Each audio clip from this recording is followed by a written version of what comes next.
Baik, kembali bersama kami dalam segmen Biro Mencegah Rasuah, dan pagi ini alhamdulillah kita berbesar hati menerima kedatangan Yang Mulia Puan Dayang Hajah Suhana binti Haji Sudin yang merupakan pengarah Biro Mencegah Rasuah. Assalamualaikum, selamat pagi Puan.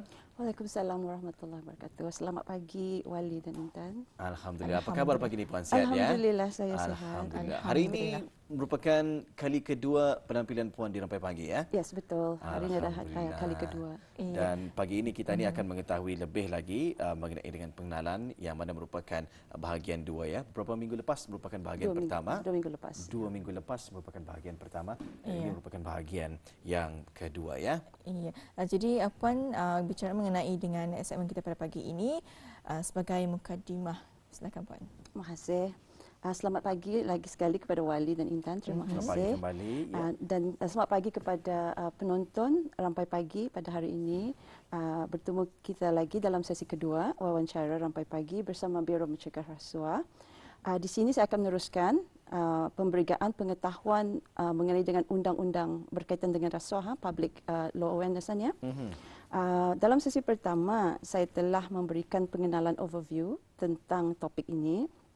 Saya telah menerangkan perkara-perkara seperti siapakah BMR, apakah yang dimaksudkan dengan rasuah, apakah jenis-jenis rasuah, apakah hukuman rasuah, dan juga saya memberi contoh misalan dengan berkongsi pengetahuan tentang kes-kes yang telah disiasat dan didakwa di mahkamah. Hari ini saya akan menyambung lagi. InsyaAllah saya akan cuba menyampaikan dengan cara simple dan mudah difahami. Mungkin saya recap sedikit dari last session. Secara umumnya, rasuah merupakan satu perbuatan memberi atau menerima sesuatu bentuk wang atau bukan wang sebagai upah atau imbalan bagi melakukan sesuatu perbuatan yang mempunyai kaitan dengan bidang kuasa seseorang itu. Rasuah bukan saja berbentuk wang tunai, tapi juga pemberian hadiah, bonus, perkhidmatan, diskaun, pinjaman dan sebagainya. Di bawah akta ini adalah menjadi kesalahan untuk meminta, mencuba menerima rasuah di bawah bab 5 dan bab 6A dari Akta Pencegahan Rasuah, bersetuju untuk memberi, berjanji mempelawar rasuah, kesalahan di bawah Seksyen 6B, dan juga kesalahan lain di Akta Pencegahan Rasuah merangkumi seperti kesalahan mengemukakan tuntutan palsu, bab 6C, penjawat awam salah guna kuasa, misconduct in a public office, bab 12, dan penjawat awam memiliki harta yang tidak terjelas, bab 12A, possession of unexplained property. BMR juga mempunyai bidang kuasa untuk menyiasat kes-kes lain seperti prescribed offences, kesalahan-kesalahan yang ditetapkan di bawah hukuman kanun jenayah, penal code, dan perintah custom order, dan also kes pembersihan pengubahan wang haram, money laundering, di bawah perintah mendapatkan kembali aset jenayah 2012 atau KARO. Akta-akta lain ini mungkin di kesempatan lain saya akan jelaskan lagi dengan lebih lanjut. InsyaAllah ya. Dan kesalahan akta rasuah adalah 7 tahun penjara dan denda RM30,000. Baik, alhamdulillah. Itu sedikit penerangan yang telah pun dikongsikan oleh Puan Hajah sendiri ya. Antara sedikit recap lah apa yang telah pun disampaikan juga pada 2 minggu lepas ya. Jadi untuk hari ini Puan, apa yang ingin disampaikan? Apa topik yang akan cuba untuk dikongsikan bersama dengan penonton-penonton kita ni? Okay, pada hari ini saya pada sesi lalu mula saya telah menyampaikan pengenalan overview. Pada hari ini saya akan menyambung lagi bahagian kedua mengenai dengan bidang kuasa BMR di bawah Akta Pencegahan Rasuah Penggal 131. Seperti sesi yang lalu, saya juga memberikan case studies. Saya rasa case studies ini perlu di share dengan audiens. Kes-kes disiasat dan dibicarakan di mahkamah. Case studies ini adalah sebagai salah satu pembelajaran yang efektif di mana undang-undang dan mesejnya dapat difahami dan paling penting untuk dapat dijadikan iktibar kepada orang ramai. InsyaAllah ya. Jadi Puan ada pertanyaan, bagaimana jika pelapor itu takut untuk melaporkan?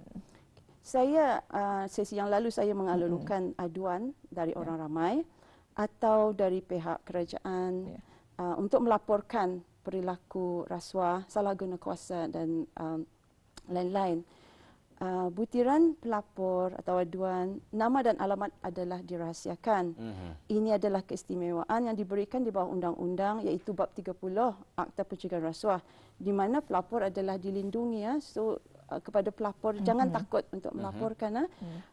Pelapor kepada sesuatu kesalahan di bawah akta ini ataupun prescribed offences tidak boleh didedahkan dalam perbicaraan sivil ataupun jenayah. Saksi-saksi juga tidak dibenarkan untuk mendedahkan nama atau alamat bis dorang ataupun mengatakan perkara-perkara yang boleh mendedahkan identitinya. So saya alalukan lagi pelapor untuk datang ke Biro Mencegah Rasuah.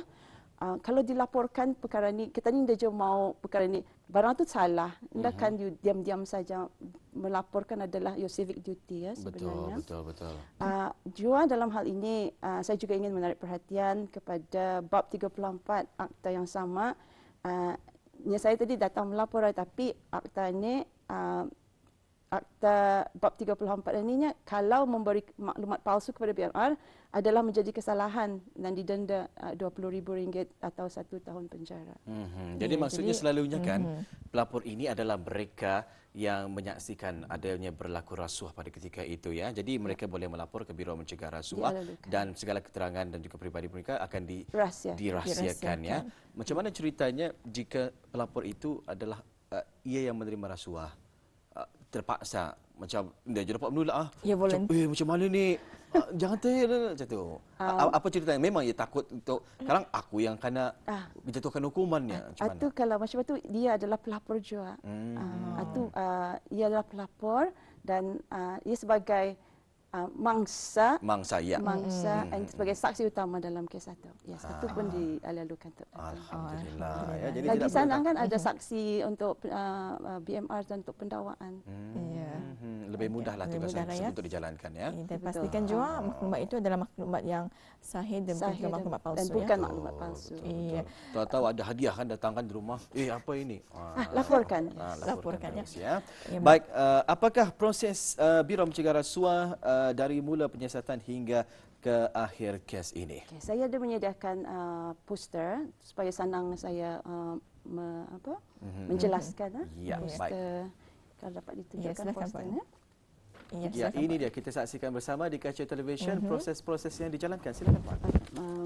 Tadi saya berbicara pasal pelapor. So untuk memulakan kes, mesti ada pelapornya, laporan mengenai dan kesalahan rasuah, kesalahan salah laku, pejabat awam.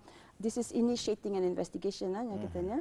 Pelapor akan datang untuk memberi maklumat kepada BMR secara datang sendiri ataupun di SMS-nya kah, telefonnya kah, WhatsApp-nya kah, email, tulis surat apa. Setelah menerima dan meneliti laporan tersebut, pihak BMR akan membuat tangkapan dan siasatan. Tangkapan penyiasatan adalah mengikut Undang-Undang Criminal Procedure Code ataupun Kanun Peraturan Jenayah, mana pesalah ditangkap tanpa waran, digeledah, barang-barang bukti diambil, statement diambil daripada suspek dan saksi, dan semuanya adalah mengikut prosedur CPC.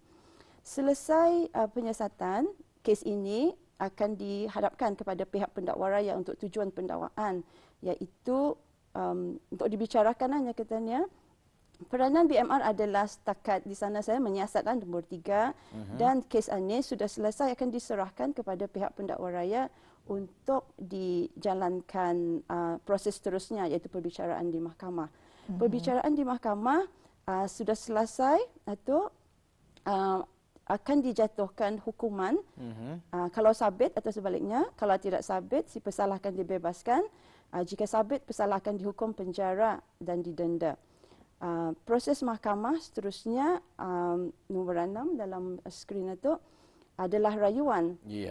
Rayuan, mahkamah memberi peluang kepada pesalah untuk membuat rayuan ke mahkamah tinggi untuk meminta dilepaskan dari pensabitan atau meminta hukuman untuk diringankan. Notis rayuan diberikan 14 hari setelah sabitnya di Mahkamah Rendah dan rayuan ini di Mahkamah Tinggi boleh mengekalkan hukuman asal, boleh juga melepaskan dan jangan juga salah, boleh juga dinaikkan pula tu yang punya hukuman. So itu adalah proses secara ringkas dari awal laporan, tangkapan, penyiasatan, pendakwaan, hukuman dan rayuan. Ya, itulah sudah mengenai dengan proses BMR dari mula penyiasatan hingga akhir kes ya. Jadi Puan mungkin boleh jelaskan dengan lebih lanjut lagi mengenai dengan tugas dan tanggungjawab BMR ini. Terima kasih. Biro Mencegah Rasuah ini ditubuhkan di bawah Akta Pencegahan Rasuah. Dan tanggungjawab dan tugasnya adalah juga khusus dan terkandung di bawah aktanya sesuai dengan tugas di bawah akta. BMR mempunyai 3 bahagian utama iaitu penyiasatan, operasi dan integriti. Saya dah menyediakan juga slide untuk Ya, para mungkin boleh kita penonton. saksikan paparan ini. Iya, baik. Mungkin boleh kita tekan sedikit slide-nya. Ya, ke slide kedua. Di komputer, ya. Ini dia. Bab 4A. Slide kedua. Ya. Ada sudah. Bab 4A Akta Pencegahan Rasuah menerima ini adalah tugas dan tanggungjawab pengarah dan pegawai Biro Mencegah Rasuah menerima dan meneliti laporan kesalahan yang saya bagi example tadi itu, mengesan dan menyiasat mana-mana kesalahan yang disyaki, mana-mana percubaan untuk melakukan kesalahan dan mana-mana subahat untuk melakukan kesalahan di bawah akta ini. Ini adalah bahagian yang saya katakan tadi, bahagian penyiasatan dan bahagian operasi.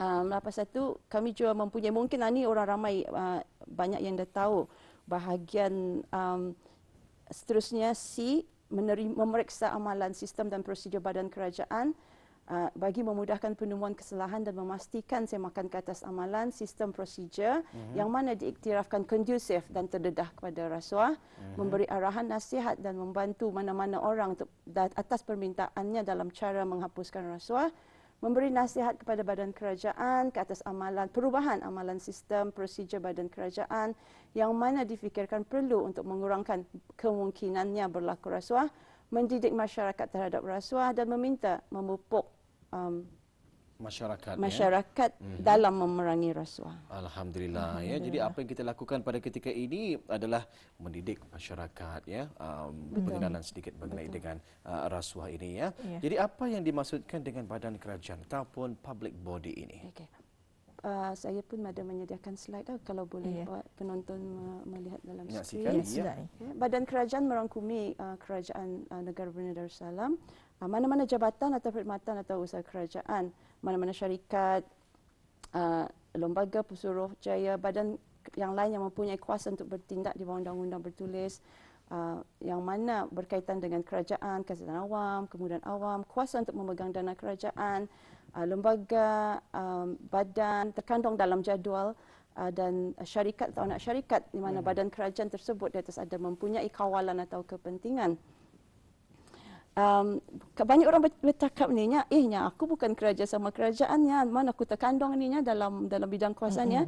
Di sini banyak orang mungkin kurang faham bahawa mana-mana badan yang ada kena mengena dengan kerajaan seperti kata ni GLC ada terkandung dalam akta ini seperti yang ada dalam jadual yang saya tunjukkan di sini, badan kerajaan public body seperti AITI, AMBD, Brunei Shell, Brunei Investment Agency, Darussalam Asset, DST,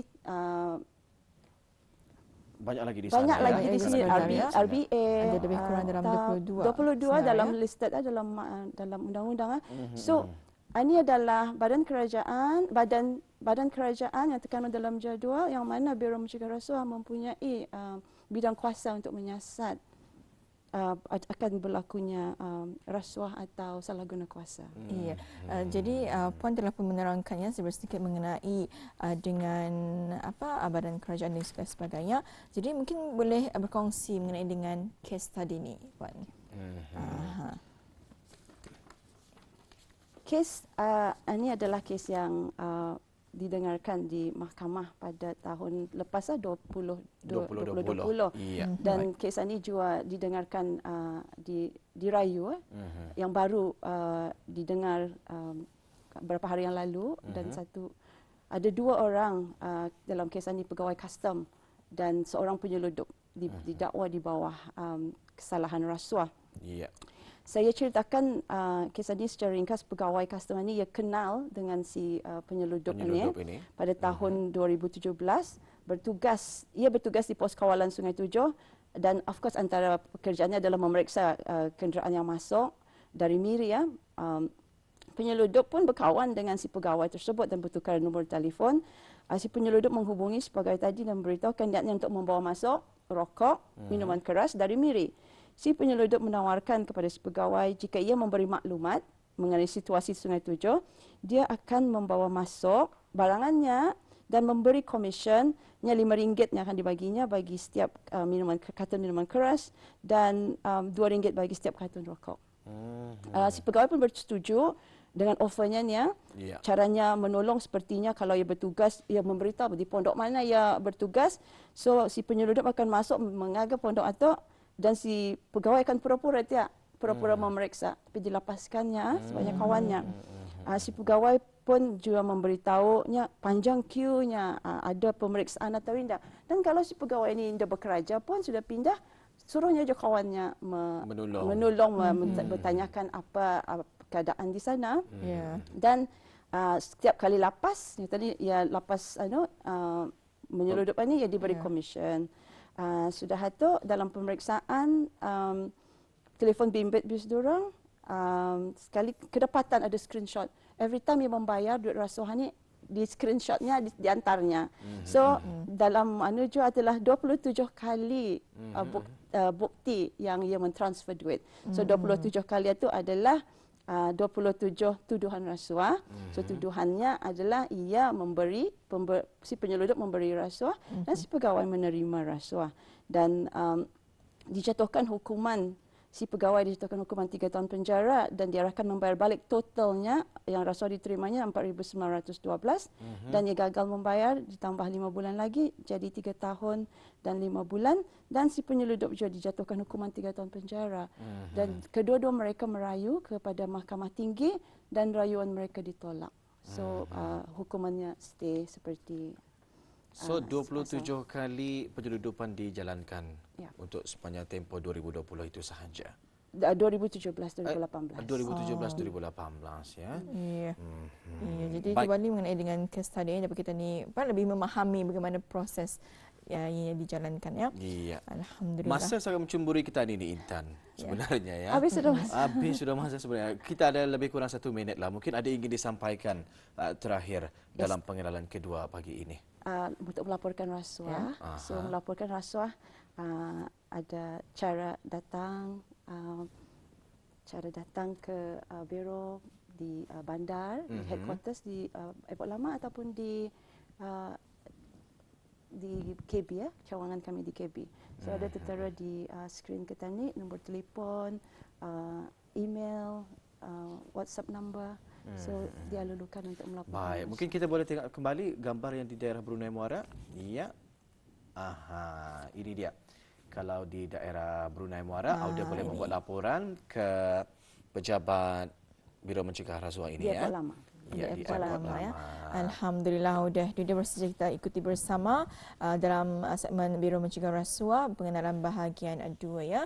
Dan nanti kita akan mengikuti satu wawancara iaitu program Coding BN. Pun kita ucapkan terima kasih kepada Yang Mulia Puan Ajah Suhana binti Haji Sudin iaitu pengarah Biro Mencegah Rasuah ya. InsyaAllah ada kesempatan kita akan bersama lagi di lain waktu ya. InsyaAllah. Assalamualaikum.